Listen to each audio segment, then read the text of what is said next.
Assalamualaikum warahmatullahi wabarakatuh.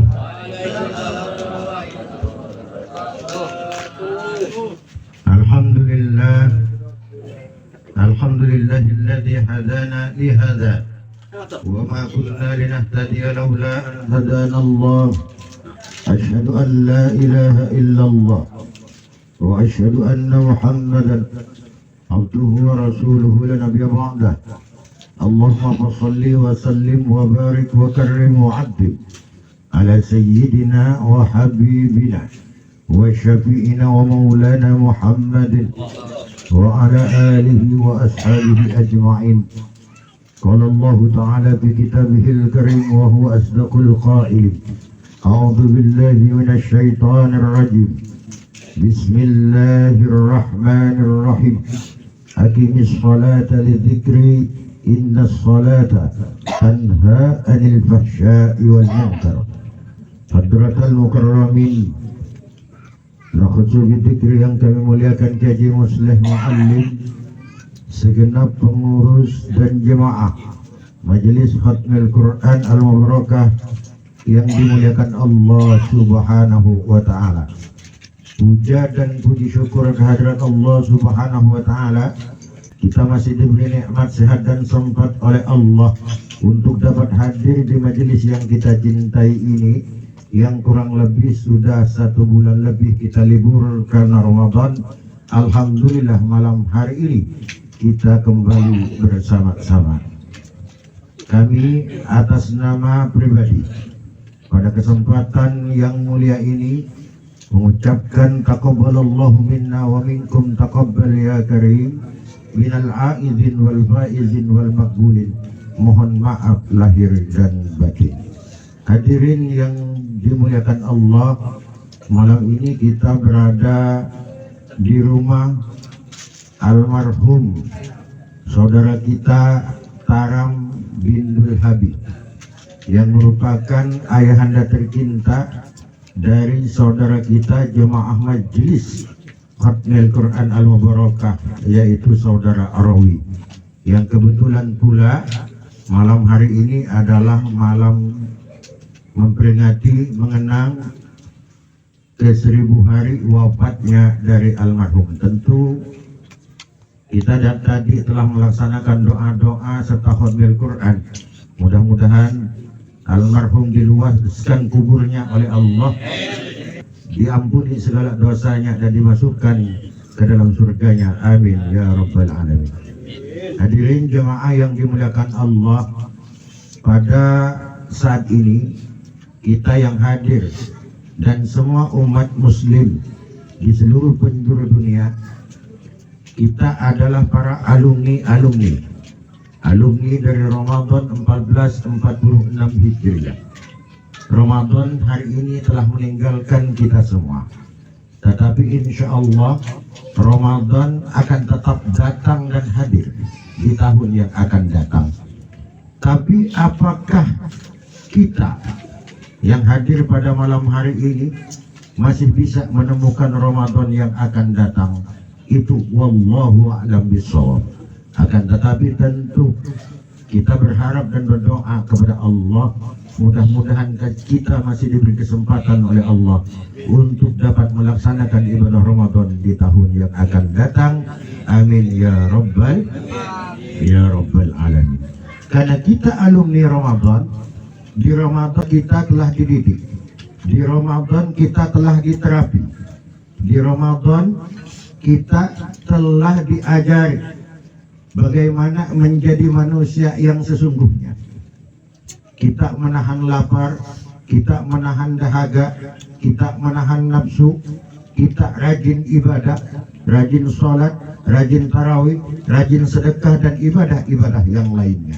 Maka orang yang puasa Ramadannya diterima oleh Allah Subhanahu wa ta'ala, maka orang itu akan menjadikan 11 bulan berikutnya menjadi Ramadan mulia bagi dirinya.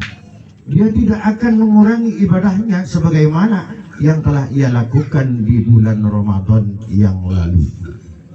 Maka kita yang telah melaksanakan Ramadan ini kita berdoa kepada Allah, mudah-mudahan diberi kekuatan oleh Allah untuk dapat melaksanakan 11 bulan berikutnya ini sebagaimana Ramadan yang telah kita lalui.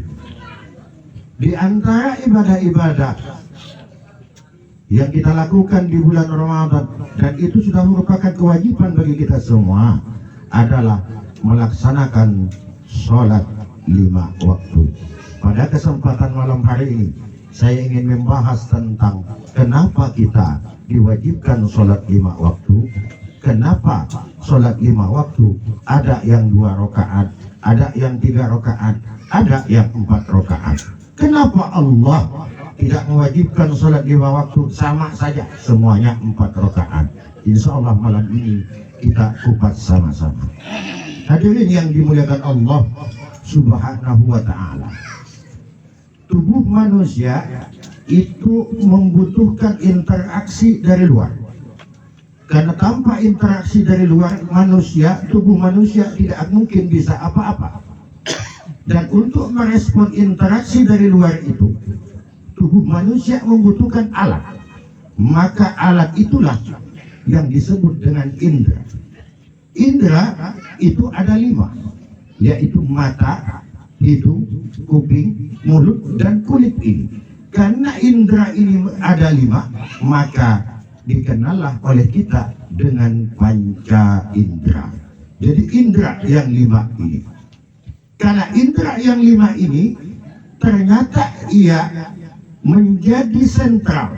Indera yang 5 ini ternyata dia berfungsi sebagai organ-organ tubuh yang menjadi penghubung antara otak dan seluruh organ-organ yang ada di dalam tubuh manusia. Karena dia menjadi penghubung antara otak dan seluruh organ tubuh yang ada pada diri manusia, maka kemudian segala keinginan, segala kemauan, segala perbuatan, aktivitas yang kita lakukan dari organ-organ tubuh yang ada ini, itu tidak akan pernah bisa terjadi tanpa ada kendali dari otak manusia. Karena adanya otak inilah kemudian manusia itu diciptakan Allah sebaik-baik mungkin. Kenapa disebut makhluk yang terbaik? Karena manusia itu dikaruniai Allah organ yang bernama otak ini. Kalau hanya sekedar makan, binatang juga makan. Kalau hanya sekedar minum, binatang juga minum. Kalau hanya sekedar bergerak, binatang juga bergerak. Kalau hanya sekedar kawin atau seks, binatang juga kawin. Tapi yang membedakannya adalah otak kita itu ternyata koneksi dengan organ tubuh manusia. Maka disinilah fungsi otak itu sangat menentukan apakah manusia itu akan menjadi orang yang baik ataupun tidak. Hadirin yang dimuliakan Allah Subhanahu wa ta'ala, karena panca indera ini adalah sebagai sentral, sebagai penentu pada diri manusia ini, maka kita wajib bersyukur kepada Allah Subhanahu wa ta'ala. Wujud syukur itu kita wujudkan di dalam pelaksanaan sholat 5 waktu. Karena dari panca indera ini pula kita kadang melakukan perbuatan-perbuatan dosa, maka Allah kemudian memberikan solusi kepada manusia agar yang nanti dicatat oleh Allah, oleh malaikat Allah itu hanya kebaikan-kebaikan saja, tetapi dosa-dosanya kemudian diampuni oleh Allah Subhanahu wa ta'ala. Maka solusi yang diberikan Allah kepada manusia itu berupa sholat. Sholat bagi kita umat Rasulullah itu ada 5 waktu.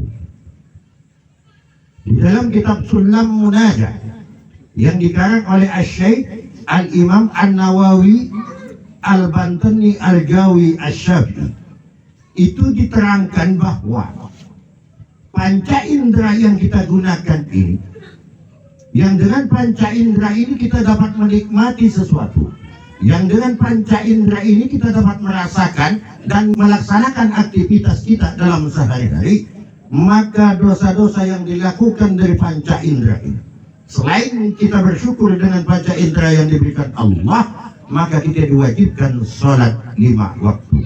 Yang pertama, kata Syekh Nawawi Al-Bantani, kenapa kita diwajibkan Allah untuk sholat subuh itu 2 rakaat saja, tidak 3, tidak 4, tidak 5 dan seterusnya.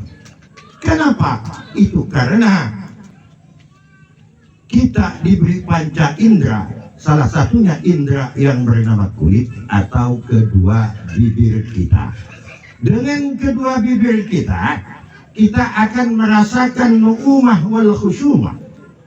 Dengan kedua bibir kita bisa membedakan mana itu makanan yang kasar, mana makanan yang halus. Karena kita telah diberi nikmat dari 2 bibir bisa membedakan ini, yang kasar dan yang halus ini, maka dalam rangka wujud syukur kita kepada Allah, kita diwajibkan oleh Allah sholat subuh 2 rakaat. Pun demikian, dari kedua bibir ini tidak hanya kebaikan yang kita lakukan, kita tidak hanya merasakan kasar dan halus, tapi dari kedua bibir ini pula dosa-dosa itu dilakukan oleh manusia. Betapa banyak orang yang membunuh orang lain karena kedua bibirnya. Betapa banyak orang yang kemudian menyakiti orang lain karena kedua bibirnya. Maka dosa-dosa yang dilakukan kedua bibir ini adalah penebusnya sholat subuh 2 rakaat.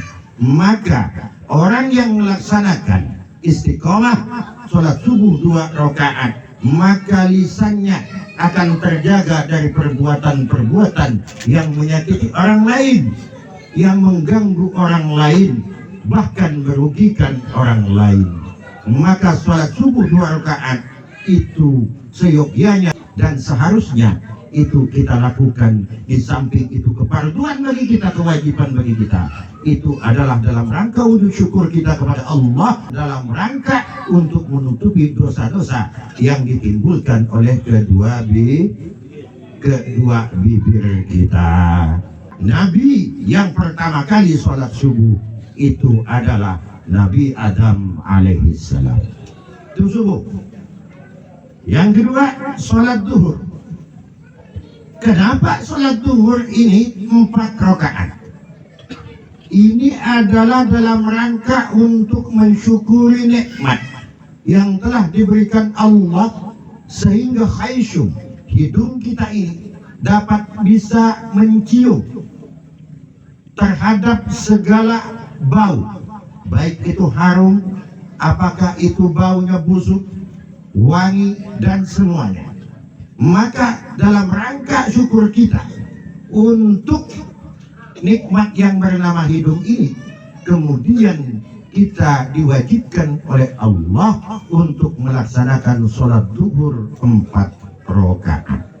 Dari hidung ini pula, selain kebaikan-kebaikan yang kita dapatkan, tapi dari hidung ini pula terkadang manusia melakukan perbuatan-perbuatan dosa.